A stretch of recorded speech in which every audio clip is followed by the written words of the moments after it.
Most people are going to lose money in the next market crash. And the crazy part, they won't even know why. They'll panic, they'll sell, and they'll walk away with less than they started with.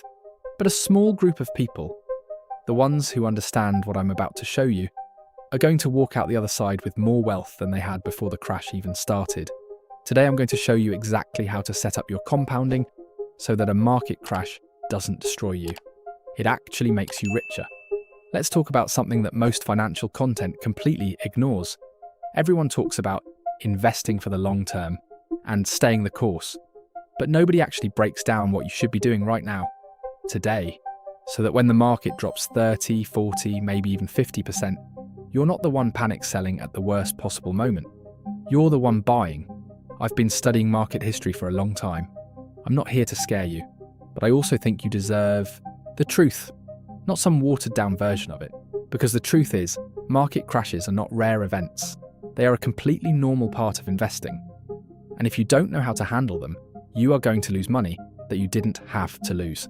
So here's what we're going to cover today. First, I'll show you exactly how compounding works in a crash, because it works differently than most people think. Then I'll walk you through 3 very specific things you can do right now to set yourself up. And finally, I'll show you the data, real numbers, that prove why the people who prepare for crashes always come out ahead of the ones who don't. This is important stuff. Leave a like and let's get into it. Part 1, the problem nobody talks about. Compounding is fragile. Here's something that took me a while to really understand. Compounding, the process where your money earns returns, and then those returns earn returns, is one of the most powerful forces in personal finance. Albert Einstein allegedly called it the 8th wonder of the world. But there's a side to compounding that nobody talks about. It's fragile, not in the sense that it doesn't work. It absolutely works. The problem is that most people don't understand how compounding interacts with market crashes. And because of that, they do exactly the wrong thing at exactly the wrong time. Here's a simple example using real math. Say you invest $10,000. In year 1, you earn 10%. So you now have $11,000. In year 2, another 10%. Now you're at $12,100. This is compounding doing its thing. Now imagine in year 3, the market drops 40%. You're not at $13,310 anymore. You're at $7,260. You've lost everything you made in years 1 and 2, plus a chunk of your original investment. But here's where it gets really important. To get back to $12,100 from $7,260, you don't need a 40% gain, you need a 67% gain. Because losses always hurt more than gains help. This is called the asymmetry of losses, and it is the most important mathematical concept in personal finance that almost nobody talks about. This is why people who panic sell during a crash often never fully recover. They sell at the bottom, lock in the loss, and then miss the recovery. According to a study by Fidelity, if you had invested $10,000 in an S&P 500 index fund from January 1980 to the end of 2022, you would have grown that to just over $1,082,000. But if you missed just the 5 best trading days over those 42 years, 5 days out of more than 10,000, you'd walk away with only $671,051. And if you missed the best 50 days, $76,104. You took on all the same risk, you sat through the same crashes, but you made 14 times less money just by being out of the market at the wrong moment. So compounding is powerful. But if you interrupt it, especially at the wrong time, you don't just slow it down. You can set it back by years. The goal is to never interrupt it. And that requires preparation. And if you want to always have money to never interrupt it, you can just open a YouTube channel with my help in my community in the link below, since YouTube is literally the golden opportunity of this decade. Part 2. How often do crashes actually happen? Before we talk about what to do, you need to understand just how normal market downturns are, because one of the biggest mistakes investors make is treating a crash like a rare, once-in-a-lifetime catastrophe. It's not. There are 3 levels of market decline you need to know about. The first is a market correction. This is when the market drops at least 10% from a recent high. These are the most common. On average, they've happened roughly every 1.2 years since 1980. So if you've been investing for 5 years and haven't lived through a correction yet, statistically, you're overdue. Corrections are normal. They're healthy. Think of them like the market hitting the reset button after prices have run up too fast. The second type is a bear market. This is when the market drops more than 20% from its peak. Since 1932, bear markets have come around on average every 4 to 5 years. They typically last about 289 days, just under 10 months. That sounds rough, but bull markets, the periods where the market is going up, have historically lasted around 965 days on average. That's more than 3 times as long as the bear markets. The third type is a full market collapse, a drop of 30% or more, often happening very quickly. These are rare, but they do happen. Think 2008. Think March 2020. Think the dot-com crash from 2000 to 2002, where the Nasdaq lost nearly 80% of its value. The point is this: if you are going to invest in stocks, you will experience all 3 of these at some point. That's not a warning. That's just math. The question isn't if a crash will happen. The question is whether you'll be ready when it does. Part 3. 3 things you need to do with your compounding right now. Here's where it gets practical. These are the 3 specific actions you should be taking today. Not when the crash happens, because by then it will be too late. And the third thing is the most important one, where everything relies on it. Step 1. Protect the foundation. The first thing you need to do is make sure you have a financial cushion that you will never touch no matter what. I'm talking about an emergency fund, and I don't mean 2 weeks of expenses. I mean 3 to 6 months of your full living costs sitting in a high-yield savings account, earning money while it waits. Here's why this matters more than most people realise. During a market crash, people don't just lose money in their portfolio. They often need money for real-life emergencies. Job loss, medical costs, car repairs, all of which tend to cluster around economic downturns. And when that happens and they don't have an emergency fund, they are forced to sell their investments at the worst possible time to cover their expenses. That's not bad luck. That's bad planning. A high-yield savings account earning 4 to 5% interest isn't flashy. It won't make you rich on its own. But it's the thing that keeps you from being forced out of your long-term investments at the exact moment they are on sale. Think of it as insurance for your compounding. Step 2. Set up dollar cost averaging and automate it. Dollar cost averaging is one of those strategies that sounds simple, and it is simple, but the data behind it is genuinely remarkable. Here's how it works. Instead of putting a large lump sum into the market and trying to time the entry point, you invest a fixed amount of money at regular intervals. Every week, every 2 weeks, every month, regardless of what the market is doing. When the market is up, you buy fewer shares because they cost more. When the market is down, you buy more shares because they're cheaper.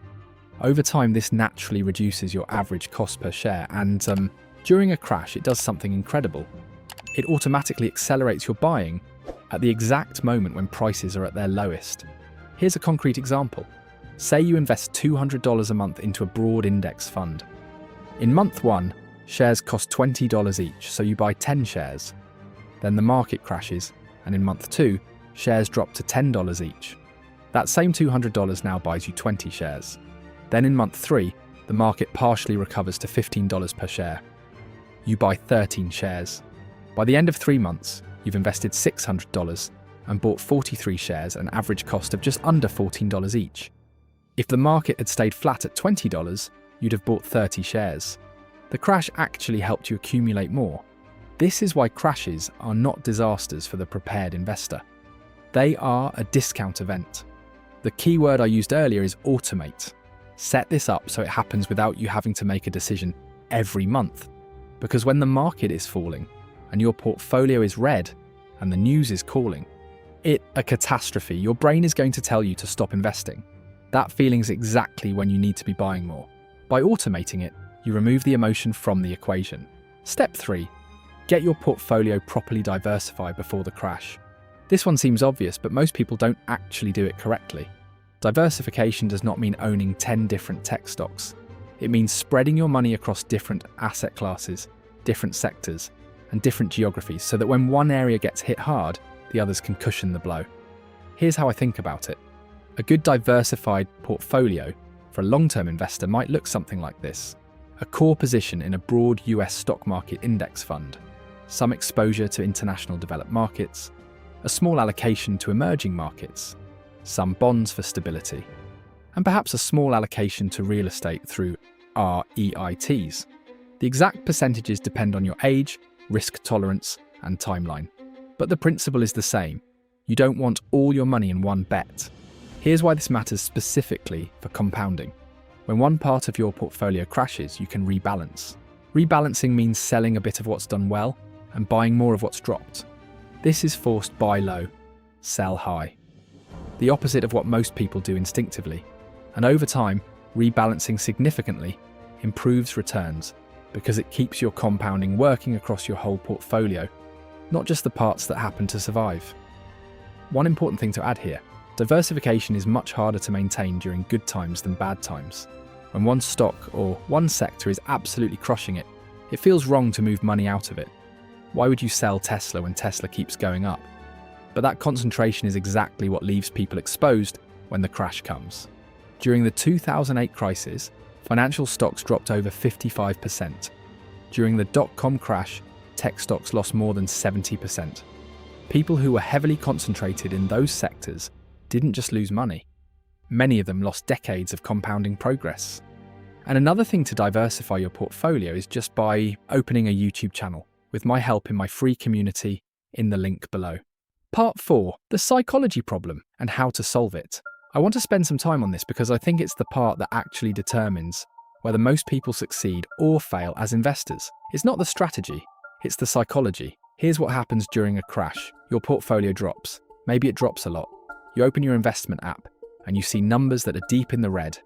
And your brain, which evolved over hundreds of thousands of years to respond to threats, starts telling you to do something. Get out, stop the bleeding, sell. This is called loss aversion, and it's one of the most well-documented phenomena in behavioral economics. Research by psychologist Daniel Kahneman and Amos Tversky found that the pain of losing money is roughly twice as powerful as the pleasure of gaining the same amount. In other words, losing $1,000 feels about twice as bad as gaining $1,000 feels good. This is hardwired into us. It's not a character flaw. It's biology. But it is absolutely lethal to long-term investing.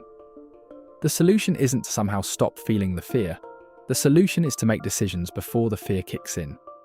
When you're calm and rational, and then commit to following those decisions even when everything in your gut tells you not to. This is why I keep coming back to having a written investment plan. Seriously, write it down. It should say what you are invested in and why, how much risk you're comfortable with, what you'll do if the market drops 20%, what you'll do if it drops 40%, and how long you intend to hold your investments. When the crash comes and your emotions are running high, you can pull out that document and remind yourself that you already made this decision.